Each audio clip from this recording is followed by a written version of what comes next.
up, everybody? It's your boy, Hardest Part of the Ring. Back at it again with a doozy of a podcast for you today.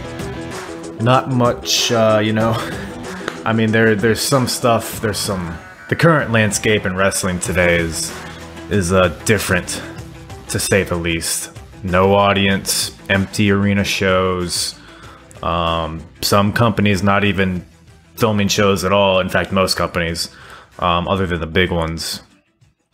But yeah, really strange time in wrestling right now, and kind of led me to think, like, man, I still love podcasting, but I don't really have much of a current product to talk about, since they're still doing shows, but nobody's watching, man. I mean, the ratings, you can see it's right in front of you. People just don't want to see empty arena wrestling.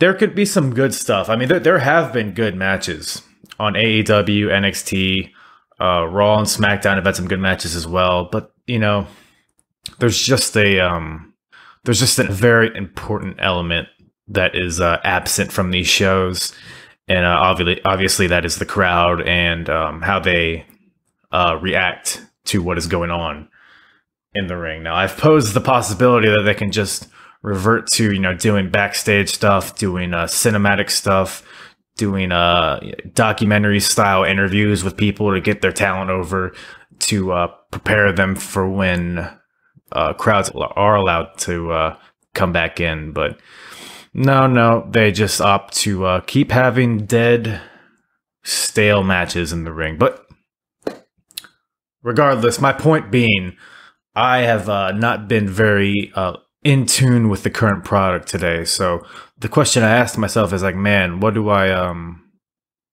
talk about here on the Apron bump? So I have been watching old WWF, Attitude Era WWF, and I will be dropping a WrestleMania 17 podcast here in the next few weeks once I get to that. So keep an eye out for that. But I was inspired by a recent 83 Weeks podcast. And if you're not aware, 83 Weeks is the podcast that Eric Bischoff does with Conrad Thompson, where they basically if you're familiar with any of Conrad Thompson's podcasts, he basically has a wrestling personality that he interviews on a given subject. So that subject can be a show, could be a wrestler, could be an era in itself, could be anything.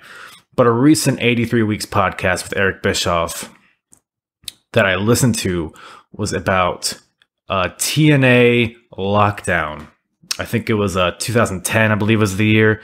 But they basically covered that, not only that show, but Eric's presence in TNA as a whole. And I found it very, very compelling, because especially at that time, man, it was such a train wreck, man. I mean, it was resembling, WCW when it was having its downfall, right? So many cooks in the kitchen as far as management goes. A lot of talent, but no one knowing how to use them. It was once you get into the 2010s, mid 2010s, TNA starts to fall off that cliff, right? And they're still around. Impact, they've been rebranded as Impact, but it's a completely different show now. But the point is, I listened to this podcast, and they basically went over this show, and they brought up the Impact Plus app that Impact has, which I hadn't thought about in a while.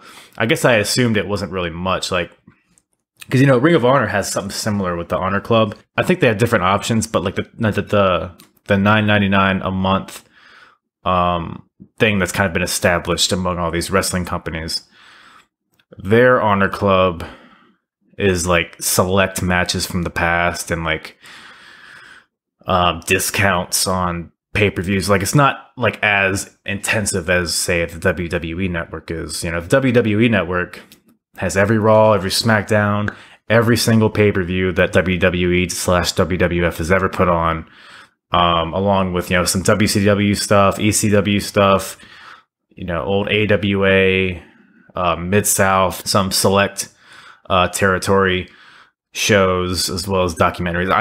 I could go on and on about what the WWE network has.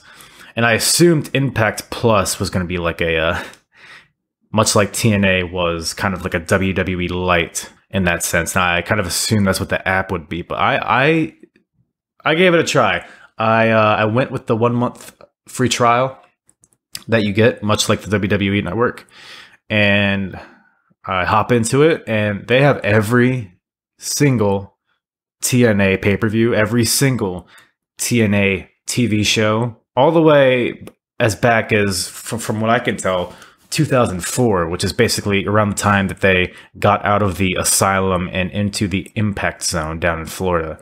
It's when they brought in the six-sided ring. It's when TNA became TNA that we all kind of remember, right?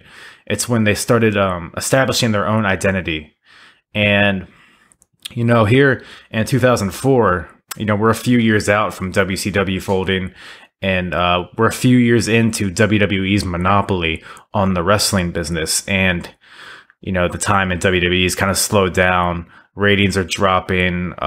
They're still kind of trying to build up stars. They got John Cena and Batista in the infant stages over there, as well as like Randy Orton and some of the other talents that they had over there. But the wrestling was kind of slow at this point. And WWE had not seen competition to any extent, really since like the late 90s, because that's pretty much when WCW peaked, and that was pretty much the last time that they were truly competitive with WWF at the time. And so 2004 hits, and TNA has their first 3-hour pay-per-view titled Victory Road. It's their first, they started out just purely pay-per-view, right? I don't know what the price was. I'm sure it was a cheaper kind of pay-per-view, maybe 1 or 2 hours, and select weekly shows. Yeah, this is their first. This is almost like they know this is where everything is gonna begin to kind of snowball, right? This is their first 3-hour pay-per-view. They have all this talent. They have talent that's starting to come in. Huge legends on the show. Established guys that have previously been in the WWE or elsewhere, but a lot of established talent on this roster, and now they have this platform to put on a show that could potentially draw viewers in from a fatigued WWE audience, right? So yeah, I figured today we'll take a gander at TNA Victory Road 2004. Let's go back, look at this show, and relive this crazy time for this company. Lots of good, lots of bad, lots of entertainment. And that's really all we're looking for, right? So TNA Turning Point 2004 opens up, and right away, man, it feels epic. I mean, as far as like video packages go for this company at this time, most of it was pretty garbage. We'll take a look at that as we go throughout the show, but man, this opening little intro here really made this show feel like a big deal. They kind of establish what this company is. Some of their big stars that they have, you Jeff Jarrett, who's the world champion. You have AJ Styles, who's like the poster boy for the company as far as homegrown talent goes. And then you got a guy like Jeff Hardy, who is in a weird point in his life, but I mean, he's probably the most marketable star they have at this point, which is why he is in the main event. So really good intro here right away. And after that, they cut to the Impact Zone, the all-famous Impact Zone. And they do a camera shot of Mike Tenay and Don West, which, by the way, one of the most underrated commentary duos of all time. I love these two together. Mike Tenay is just so easy to listen to. His passion for the business just carries through so easily, and he's so knowledgeable about everything. And then Don West, I kind of remember Don West getting a bunch of hate back in the day because he's kind of like, he kind of babbles sometimes, and he's kind of goes off the rails a little bit. But the dude was his fire and his excitement was on a level that we have never seen before, dude. I loved Don West. I don't know what he's doing nowadays, but I hope he finds himself back in commentary at some point, if he's not doing that already. He might actually still be working for Impact, if I'm not mistaken, as like a backstage guy. But nonetheless, love these two guys. Just wanted to get that out there. And they basically throw it to the first match, which is weird. So I've probably said this before and I'll say it again. TNA, their key to success was, and I guess still is, establishing something that is different from what the competition is putting out. And at this point in 2004, they were clearly, they had their sights on WWE. They wanted to be on the same level. This isn't saying that, you know, we're back in the Monday Night Wars and they're trying to put them out of business. No. I mean, they reference WWE a lot during the show in varying ways. They kind of want to be at least mentioned in the same breath as WWE. And then in later years, they kind of, once again, they kind of become just a light version of what WWE is. They're pretty much doing the same thing, but on a lower scale. But back in this time, the mid-2000s, they put a heavy emphasis on the X Division. And the X Division is that differentiating factor that TNA has and WWE doesn't. This fast-paced, high-flying action is something that WWE is not giving the audience. And not necessarily just cruiserweights, right? We see people like Samoa Joe come in later, and I think they said it's not about weight limits, it's about no limits. But it's about that type of style that you didn't see really in a mainstream kind of capacity until this point. And during this time, they were putting a lot of emphasis on the X Division. And I think that was what drew a lot of people to TNA. Because, you know, 2004, they're still kind of revving up. But by the time 2005, 2006, 2007 hits, TNA has a cult following, like a very strong following. They're not necessarily competing on the ratings, but TNA is making waves. And 2004, this first pay-per-view, kind of establishes that right off the bat with their first match here. It's kind of a weird concept. So it's a gauntlet, right? So it's a Royal Rumble. It's a Royal Rumble, but when it gets to the final two, you have to pin or submit your opponent. That's basically the only difference here, and it's 20 people. And I should note as well, this match is for the X Division Cup. What does that mean? I'm not totally sure, but that's what the winner gets here. So they're kind of dipping their toes into the negatives of what WCW was, kind of having ridiculous match concepts.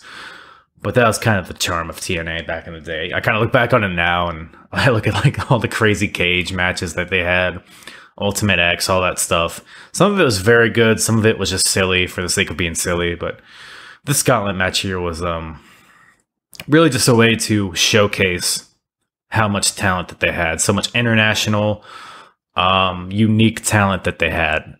And how the X Division was setting them apart from the competition. So you had 20 guys in this match. It starts off with Kazarian versus Sanjay Dutt. You know, both these guys end up being big stars in TNA. Kazarian's right now in AEW, first AEW Tag Team Champion.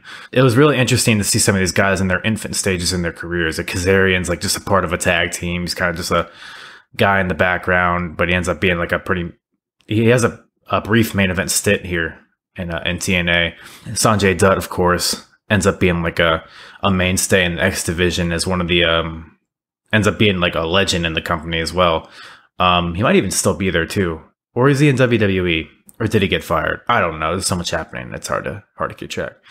You know what? I do have a list here. I'll just go ahead and list them off. You have Kazarian, Sanjay Dutt, Puma, L.A. Park, Jamel Clark, Miyamoto, Michael Shane, Hector Garza, Nozawa, Mikey Betts, Mikey Bats, I don't know, Alex Shelley, Matt Sydal, Sonny Siaki, Jason Cross, Shark Boy, Psychosis, D-Ray 3000, Amazing Red, Spanky, Chris Sabin.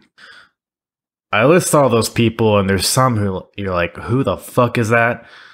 Some people just kind of fell off after this for whatever reason. I mean, you can clearly see they have such a depth in this division. They have 20 people, so it's only a matter of time before, you know, people get lost in the shuffle. Like you have a guy like Jarrell Clark, who I had never heard of until I watched this show, but apparently his nickname was Mr. 630. So I guess at this point, he was really one of the only guys doing a 630 splash. Meanwhile, in current times, you'll have a match like, what was it recently? It was like it was either like Sammy Guevara or Will Ospreay were having a match with somebody, and like both guys did a 630 in the same match, and then you have Ricochet doing the 630. It's like the Canadian Destroyer, right? You know, this is a time where moves were like special.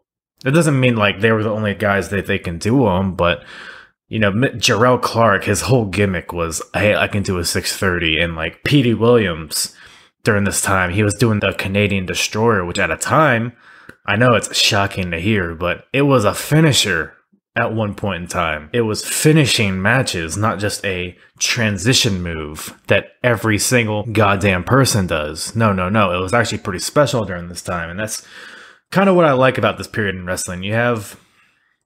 But the wrestling in the ring was based on storytelling and not just doing moves after each other, right? It wasn't just you do a move, then I do a move, then you do a move, then I do a move. And I mean, this gauntlet match, it kind of was, but that's just kind of the nature of, you know, just 20 people in a ring. Well, how much storytelling you're going to have during the match, right? But yeah, you have a guy like Jarrell Clark, Hector Garza. Obviously, he's the predecessor to Angel Garza, which is crazy to see. You know, Angel's such a big aspect of Monday Night Raw now, and here you go seeing his uncle. But yeah, very interesting to see the kind of lineage of that family. But yeah, as far as the match goes, it was solid. I mean, like I said, it's a Royal Rumble style match, so it's kind of a clusterfuck. But Mike Tenay and Don West were, like I said, they were so great, man, and they were able to keep up with this fast-paced action. I mean, this is the kind of stuff that's, at the time, it was kind of the antithesis of what WWE was putting out. And they're really establishing, hey, we're here, we're different, enjoy what we're putting out. So it was a good way to start the show, in my opinion, kind of getting a little glimpse of everybody in the X Division that they had at this time. And Hector Garza ends up getting the win. I was kind of surprised. I mean, I haven't, this is the first time I've ever seen the show, so I don't really, I didn't know the results of a lot of the matches.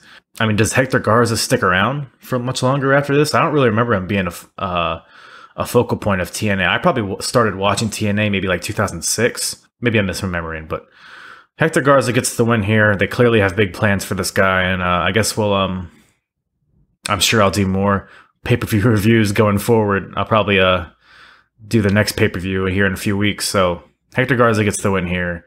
Good for him. And after that, you have oh man. Okay, I guess they got like an election going on to decide who's going to be the Director of Authority. I guess that's the name they're given for the general manager at this time. I don't know. But the two candidates are Dusty Rhodes and Vince Russo. Man. And throughout the show, they have these little like political style ads. So like right after this X Division match, they have a I'm Dusty Rhodes and I approve this message style ad, putting over Dusty and why he'd be the best Director of Authority. And then later in the night they have one for Vince Russo. It seems like almost after every match they had one of these, which is a little silly. They had like the polls. They had some guy backstage like moderating the polls and like who was voting. I don't know if this was like a shoot vote or if it was just all nonsense, but they had like Dusty Rhodes is leading by 10% in the polls. Like, it was so silly, but I don't know. It's all kind of a mess. But speaking of messes, this next match, we have an 8-man tag team match. Now, I'm looking at the people that are in this match and I'm laughing.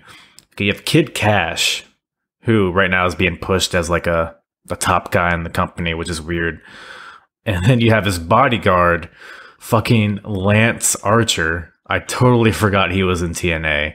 He looks like a goddamn jabroni here. He's kind of lanky and he has really straight blonde hair.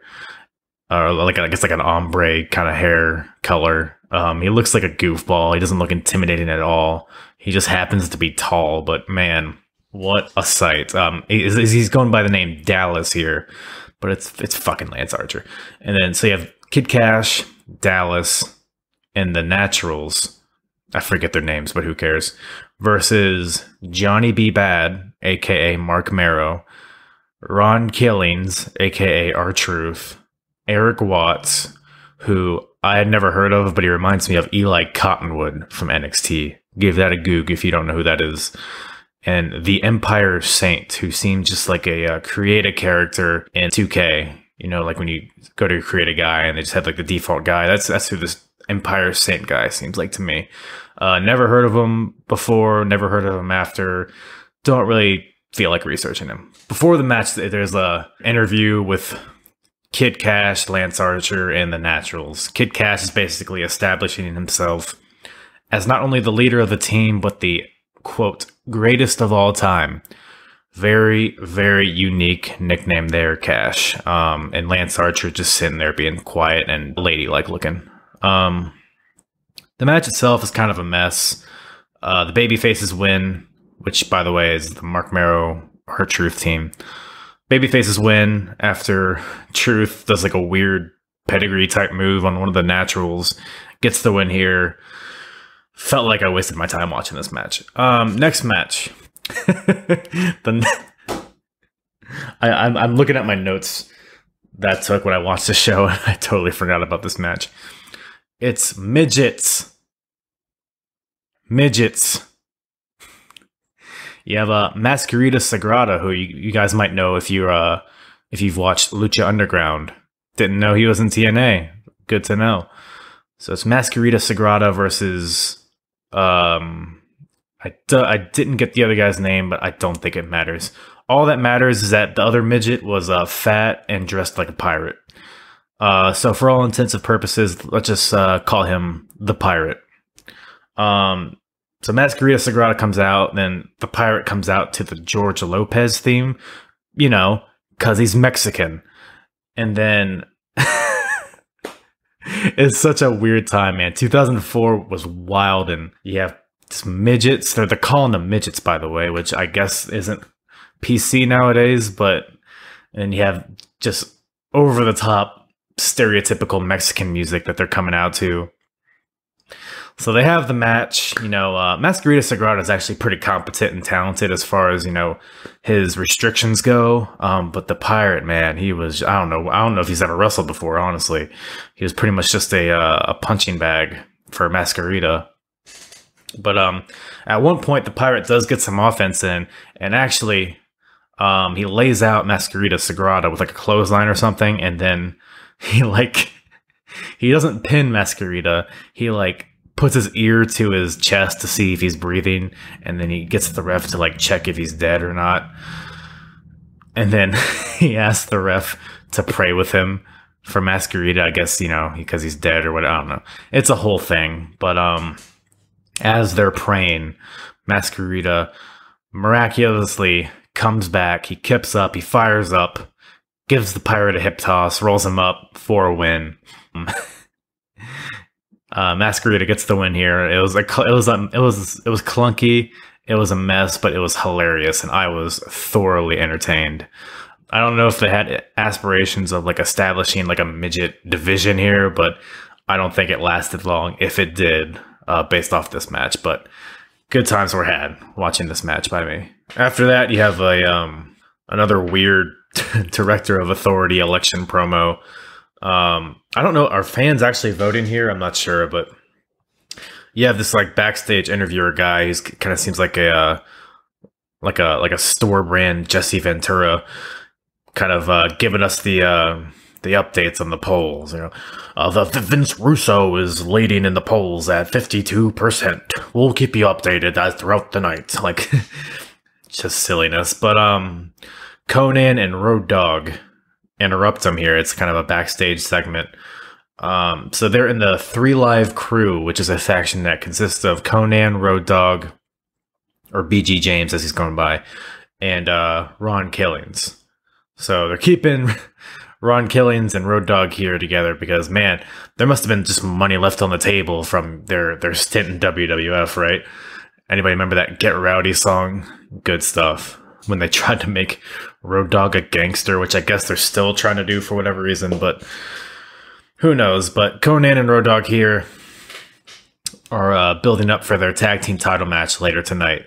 So I guess we got that coming up on the show. Next, however, is an appearance by Scott Hall. So the main event of the show is a ladder match between Jeff Hardy and Jeff Jarrett.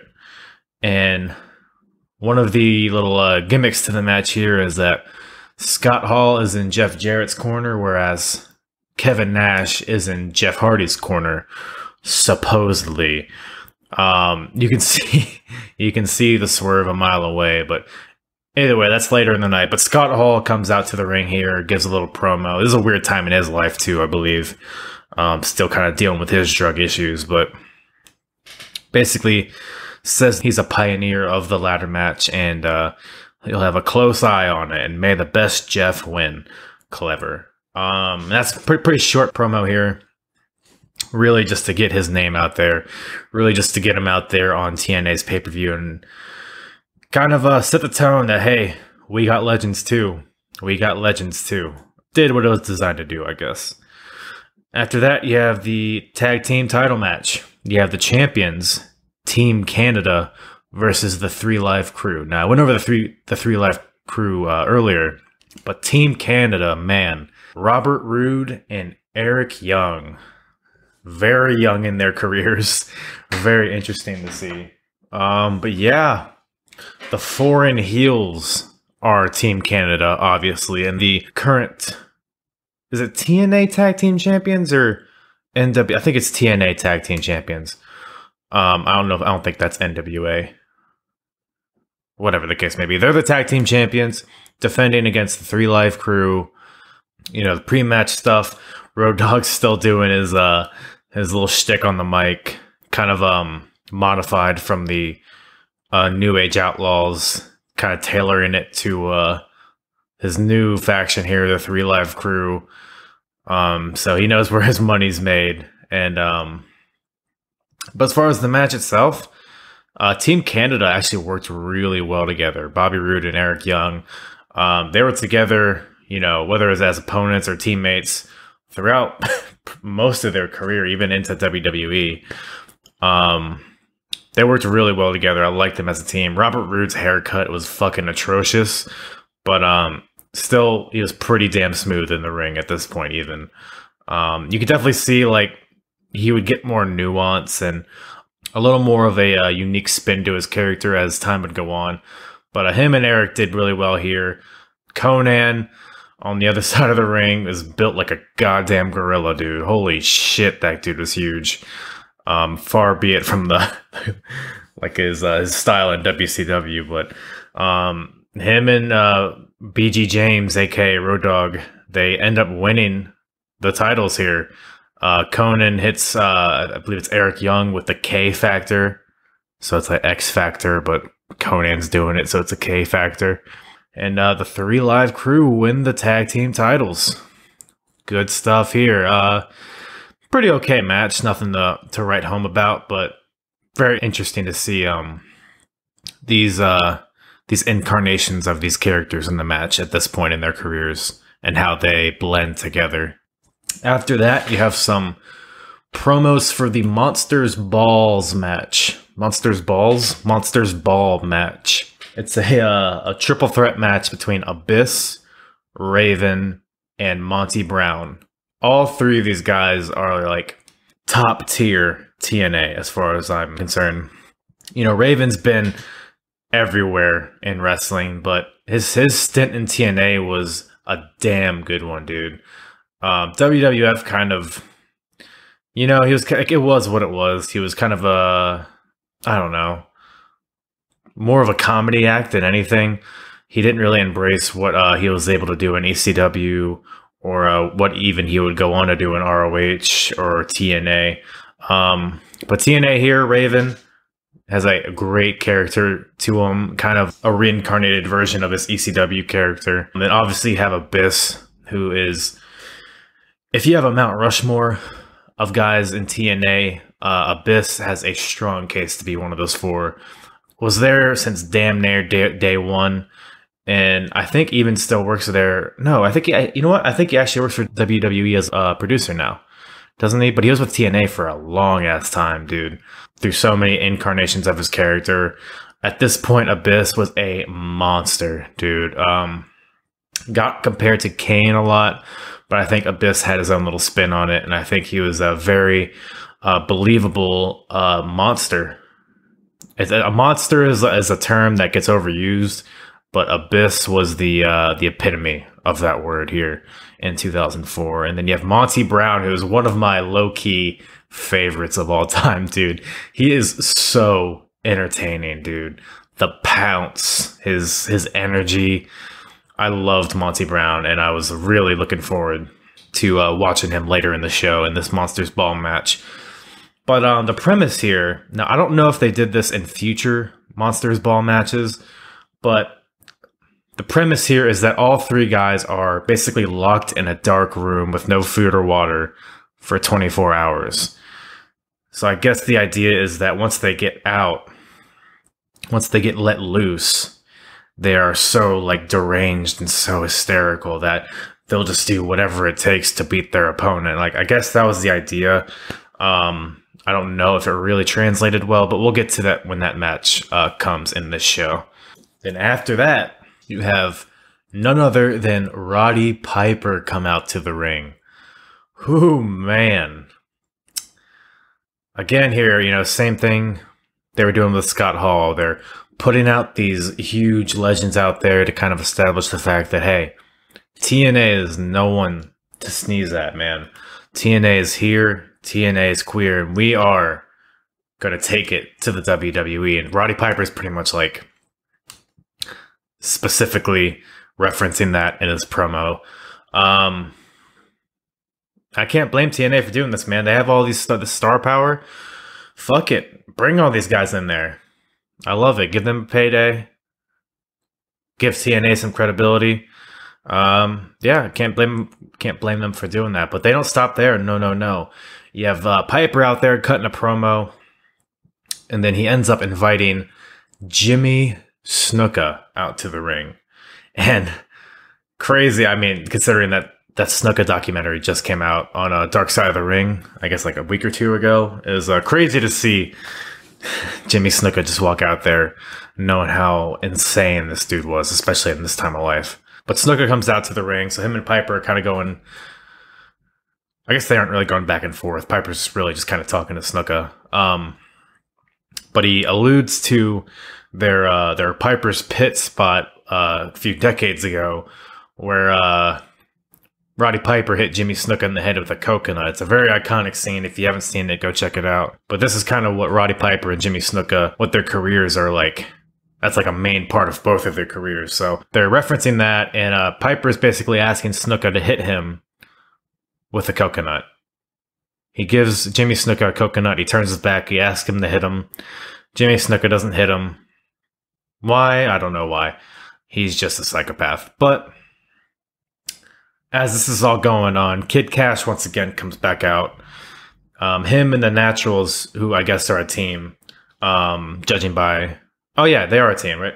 So Kid Cash comes out along with the Naturals. If you remember, they were a team earlier in the night. And they all attack Jimmy Snuka. Because, I don't know, I guess they're heels and they want to attack the guy that everybody's cheering. So these guys are ganging up on Jimmy Snuka. Then Roddy Piper is having none of it. He starts fighting back. He starts trying to pull Kid Cash and the Naturals off of him. He tries to get into it himself. He's obviously overcome by everybody, all these young guys. And then and Sanjay Dutt comes out to make the save. Who else do you want to save your life but Sanjay Dutt? He comes out to make the saves, but he ends up getting hit in the head with a coconut by Kid Cash. By God. Just a bunch of silliness here once again. Kind of a mess. I guess they're trying to put over Kid Cash here. And they're putting over how dastardly this coconut hit was. Because the Naturals who are aligned with Kid Cash are basically like, oh man, that was too far. That was too far, man. You shouldn't have done that. And Kid Cash is like, well, what the hell? What'd I do? And then they cut away from it. Weird little deal there. But I guess we'll see what happens with that. After that, you have some knockout action. You know, the knockouts division is kind of the precursor to the women's revolution in WWE. Not at this point, but in a few years, they introduced the knockouts title, and they start treating women's wrestling like on the same tier as the men's, and they were way ahead of the curve in regards to that, at least compared to WWE. Years before years before WWE was doing it, with Gail Kim, Awesome Kong, the Beautiful People, ODB. I'm sure there's others that I'm forgetting, but the Knockouts division ended up being a pretty competitive division. But at this point, it was still kind of they're making that transition from, hey, women are valets to, hey, women are wrestlers too. So it's a weird little transition period right here.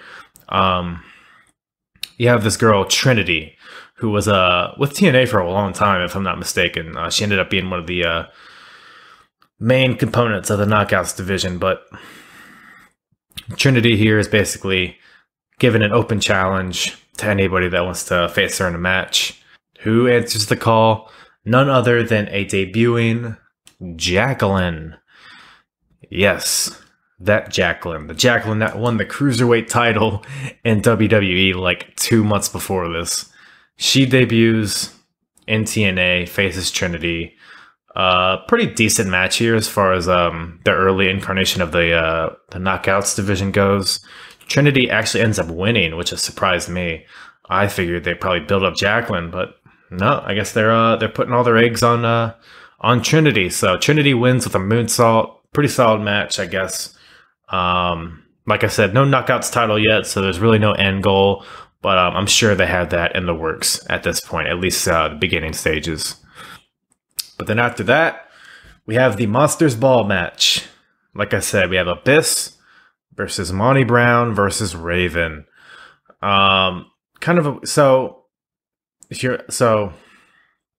I said, the premise of this match was these guys were locked up in confinement for so long that they just go insane, They can't eat, they can't drink, they can't see anything, so they're just unchained monsters. When in reality, it was kind of just a triple threat hardcore match. It was a pretty solid one. It was a pretty solid match, but nothing too crazy, especially when we look at future Monsters Ball matches. But I guess this is the first one, if I'm not mistaken. But pretty good match. We have Monty Brown was... I mentioned before how entertaining he was, but man, I forgot how strong this dude was. There was one spot where he picked up Abyss, and we all know how fucking huge Abyss is. He picked him up for a power slam, but kind of like staggered with him, like his weight kind of displaced to where Monty Brown had to like maneuver himself to like keep him up. You have to watch it for yourself to see how impressive it was. But this dude was massively strong and very impressive. I don't think he actually ended up ever getting like a world title run or anything, which is jaw dropping to me, dude. That dude had everything. And he was severely underused as Marcus Corvon in WWE. But nonetheless, I'm going to get off my Monty Brown soapbox real quick. And then there's another point of in this match. You had the old thumbtack spot. Abyss pulls out a bag, drops the thumbtacks in the corner of the ring, and then sets up Monty Brown on the top turnbuckle to give him a superplex onto the thumbtacks. But Raven comes in and powerbombs Abyss off the second rope into the thumbtacks. Brutal looking spot. No matter how many times you see it, a thumbtack spot always makes me fucking cringe, dude. Brutal. The match ends when Abyss is on the apron, and Raven knocks Abyss off the apron through a table that is set up on the outside. But right afterwards, Monty Brown comes and gives Raven the pounce through another table that was set up in the corner of the ring. Pretty cool little finish there. Monty Brown gets the win, as he should. They then come back. Shane Douglas, forgot he was also a part of TNA. He was, I guess, an interviewer at this point. And he's looking for Kevin Nash. There's a limo that pulled in out back, and Shane Douglas he stomps towards it with a microphone. He's demanding to see who's in the limo. The limo driver comes out. He says, "Kevin Nash is not in this fucking limo," or whatever. I don't know, whatever accent he had. The limo driver says, Kevin Nash is not in this limo. Shane Douglas doesn't believe him. He's outraged. He's out there for like 3 segments during the show. I guess he was out there for like an hour trying to get in this limo, trying to speak to whoever was in it. You don't find out till like the very end of the show, so stay tuned. After that, we had another backstage interview, this time with Petey Williams. Once again, his hair was fucking terrible, dude. I don't know what it is with these guys in 2004, but they did not have hair figured out then. I don't know if there was a transition period or what, but man, there was a lot of grease, a lot of spaghetti noodle hair back then.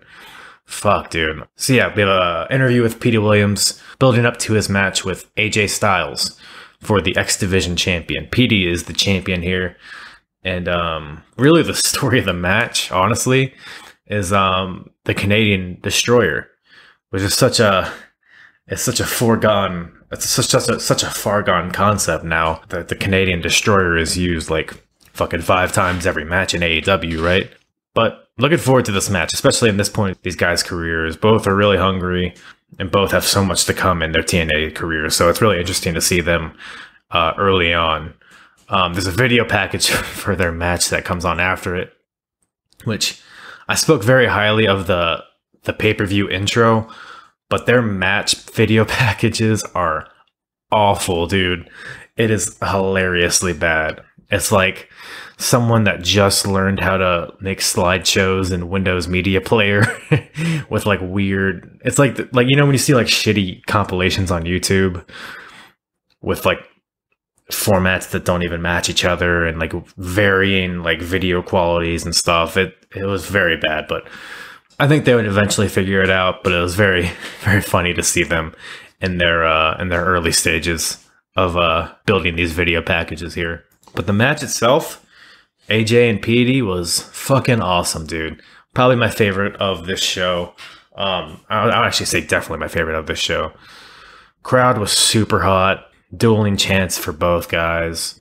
This is honestly, man, I mean, this is what wrestlers today try to be. They try to be this, but they're unsuccessful. They like to do flashy moves, but that's really it. Yeah, you have Wrestler A versus Wrestler B. Wrestler A does a flashy move. Wrestler B does a flashy move. Wrestler B does a top rope, whatever the fuck senton. Wrestler B does a plancha, backflip, backbreaker, pile driver. They just take turns doing moves until they're done, and then there's a pin. That's really what a lot of matches in modern day wrestling are. And it's very unfortunate because you look at this match back in 2004, and yeah, they're doing all these flashy moves. But there's like a fire, there's like an intensity to everything that they're doing in there. There's impact. It's like they're doing these moves, but they're doing them to try to hurt their opponent. Like it sounds so basic and like it sounds like it should be in every match, like it shouldn't even be thought about. But that's not what wrestling is nowadays. There's no selling today. There was selling. There was a lot of good selling in this match and a lot of good intensity and a lot of intent. Every move had a reason. That's what made this match so great. It wasn't just the oh, they did a lot of cool moves. No, there was a intricate story told, and it was weaved throughout the match. Petey Williams is trying to hit his Canadian Destroyer, the finisher that ends all matches. He's trying to do it over and over again in this match, but AJ, he has a counter for it. In every situation, he has a counter for it. And Petey doesn't combat this by, look, Petey's the heel, right? He's working like a heel. He's not trying to get "this is awesome" chants. He's a heel. He knows his place in the match, and he knows what his job is. So in the finish of the match, you know, it's not a flashy, funky counter for counter, good wrestling counter hold move strike. It's Petey Williams grabbing a fucking hockey stick wrapped in the Canadian flag. Because he's Canadian. Petey Williams has this hockey stick and he's about to hit AJ with it, but the ref grabs it. The ref grabs the hockey stick. He goes to put the hockey stick away. Petey takes this opportunity to grab the X Division title belt and smash AJ in the head with it. This leads to him finally hitting the Canadian Destroyer for the pin. Petey Williams is still your X Division champion. Great finish here. Preserve the integrity of the heel and him being a heel, using dirty tactics to win, but also preserving the integrity of his finisher as a finisher that finishes. Let that soak in for a minute. A finisher that finishes. Who would have thought? Awesome match here. Love to see it. I can't wait to watch more X Division matches as I binge early TNA. Because, I mean, the X Division title, you can see here, it's positioned as a semi-main event title. It's not just the opening bell, the opening match, you know, kickoff match. It's not the middle of the card, who gives a fuck match. It's positioned as a top title here. Just happens to be a different division. So, TNA, they really hit the mark with the X Division. I really wish they would have emphasized it more as years went on instead of kind of letting it downgrade to like a lower tier belt. But nonetheless, good match here between AJ and Petey. After that, we have a doozy. This is a match that I expected to be a barn burner, but was probably may have been the worst match of the night. Triple X versus America's Most Wanted. Now you look at the people in this match and you're thinking, man, we got Triple X, right? Christopher Daniels and Elix Skipper. If you don't know who Elix Skipper is, you might know him from that clip of him walking on top of the cage to Hurricanrana somebody. I think it was James Storm. Super athletic guy. Christopher Daniels, I mean, I don't need to tell you how good Christopher Daniels is. Versus America's Most Wanted, James Storm and Chris Harris. James Storm, you know, I mentioned before that that TNA Mount Rushmore. I think you'd have to throw James Storm on there as well. Another guy there from day one and was there for a long, long time. Ended up being a world champion there. And Chris Harris, who was top tag team stars the company ever saw. A long time with James Storm. These two together were a great team. A lot of cohesion there. They were together for a long time and had a lot of great matches. This, however, was not one of them. But I mean, I think with what they were given, I mean, it was just destined for failure. I mean, you have the match before this, right? The X Division title match. That kind of depicts where TNA thrived. This match here kind of shows where TNA was kind of lost in the weeds here. Another kind of overly complex match stipulation. It's a last man standing elimination match for a tag team match. Very hard to wrap your head around it, but basically you have to you pin a guy, and then the referee starts the count to the count of 10. And if you can't make the count of 10, you're eliminated. Now, the very nature of that means that people are going to get pinned a lot in this match, which just makes everybody look weak right off the bat, you know? And that's kind of what happened. People had to lose a lot of times in one match, and that helps nobody. And other than that, outside of the gimmick, the crowd just wasn't into it, man. I think the gimmick played a lot into that, though. It was just a little bit too contrived. But I think also Elix Skipper at some point in this match got concussed because that dude was botching and fumbling all over the place. There was one spot where Christopher Daniels was getting pinned by one of the, I think it was James Storm. And Elix Skipper was clearly planning to break up that pin with like a top rope move. But he just kind of like sat on the top rope and like slowly kind of fell off onto James Storm. It was very clunky. There was a lot of spots that were very slow and awkward looking. He fucked his finisher up. I think he calls it the play of the day. You might know it. MVP calls it the playmaker, or Randy Orton used to do it. It was the overdrive. He basically like went through the motion, but kind of just fell over. He had to be concussed here. I'm sure he was. As a matter of fact, later in the night, during the main event, at one point during the main event, they just gave like a random update on Elix Skipper saying that he was concussed. I don't know if that was like a shoot update, or if they were just saying that to kind of give an explanation on why Helix was fucking up so much. Whatever the case may be, I thought that was very interesting that they actually mentioned it in the next match. But this match right here, America's Most Wanted ends up getting the win here. The end of the match saw, what's his fucking name? Chris Harris. He hit his finisher on Elix Skipper onto a chair, which is basically like a spinning power slam, right? Elix Skipper lands headfirst on the chair. Chris Harris pins him. Now this match is designed to be the finish, right? So it's going to be 1, 2, 3. But Elix actually like kicks out at 2.5, but Chris Harris kind of holds him down, and they call for the bell and pretend that didn't happen. And then in the next match, Don West is like, yeah, I guess it looked like he was kicking out, but I think he was just convulsing. I fucking love Don West, man. They had to do what they had to do to get that over, but disaster nonetheless.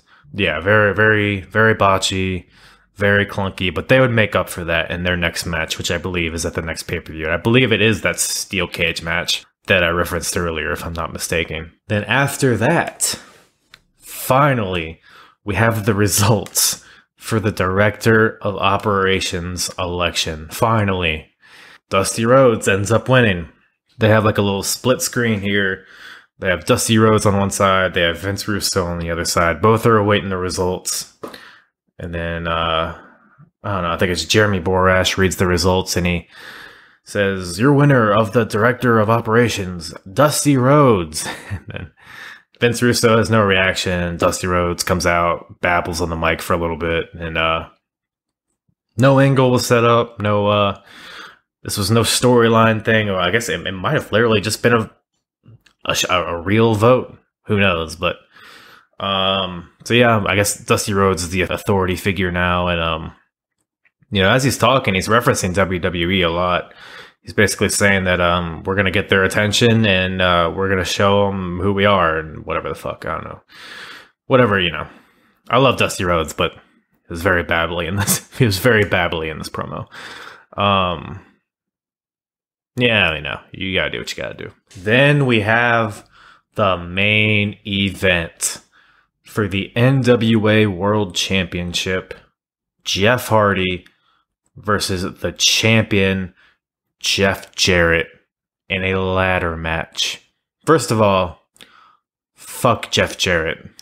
Second of all, this match is weird. Jeff Hardy is in like a weird point of his life at this point. I think he's recently released from WWE.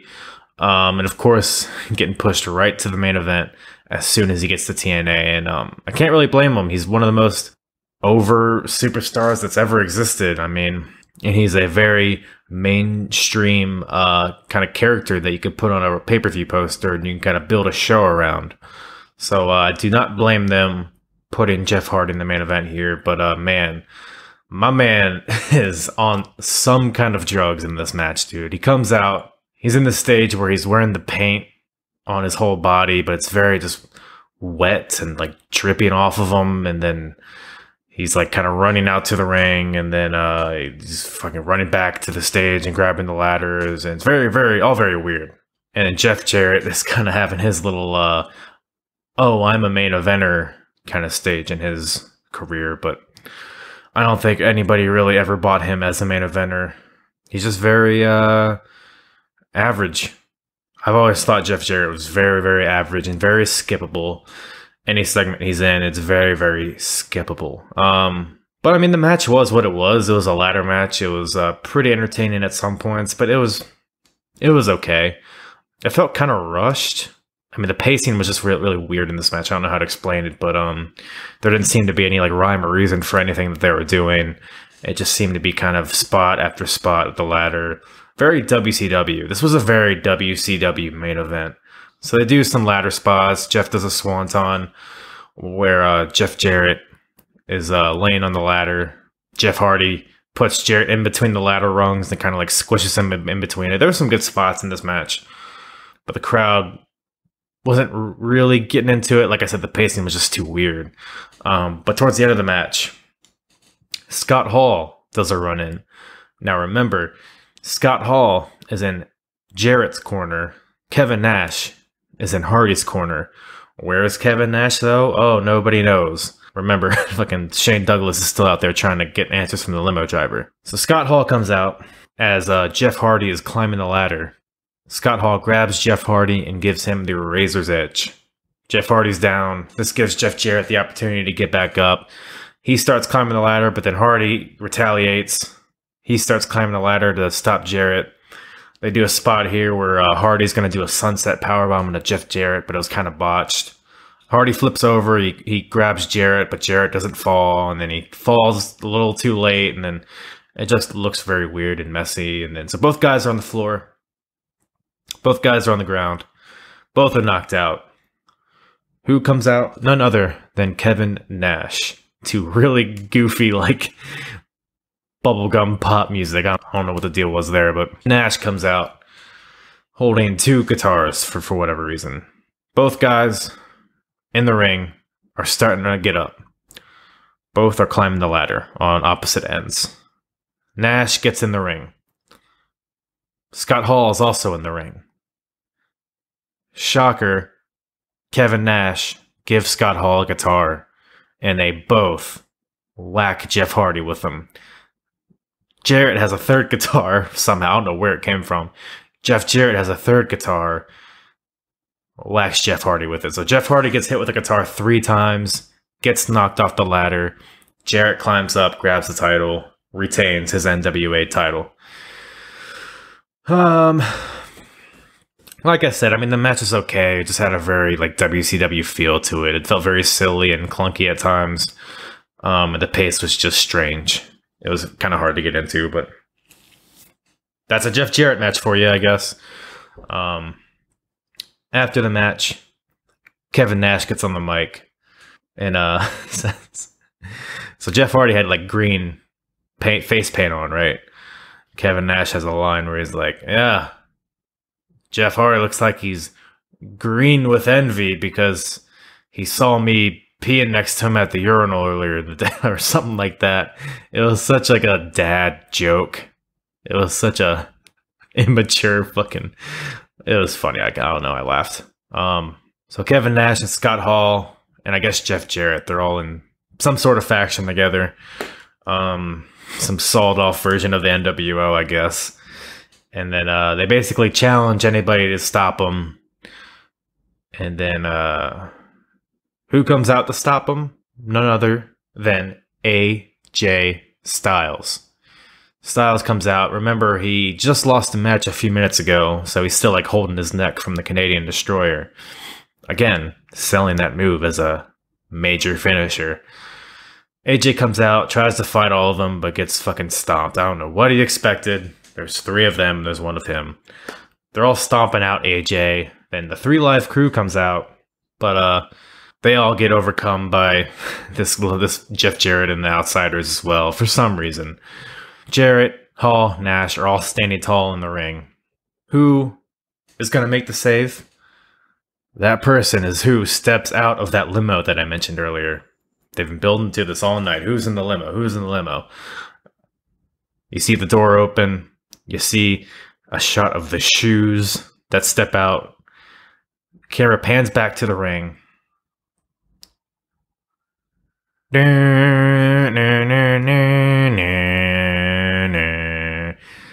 The Macho Man.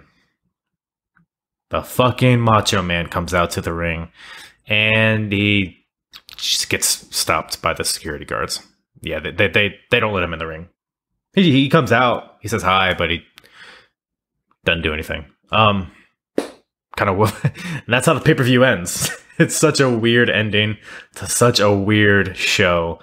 Macho Man debuts. He like walks down the ramp. He tries to get in the ring. Security doesn't let him, and then the show's over.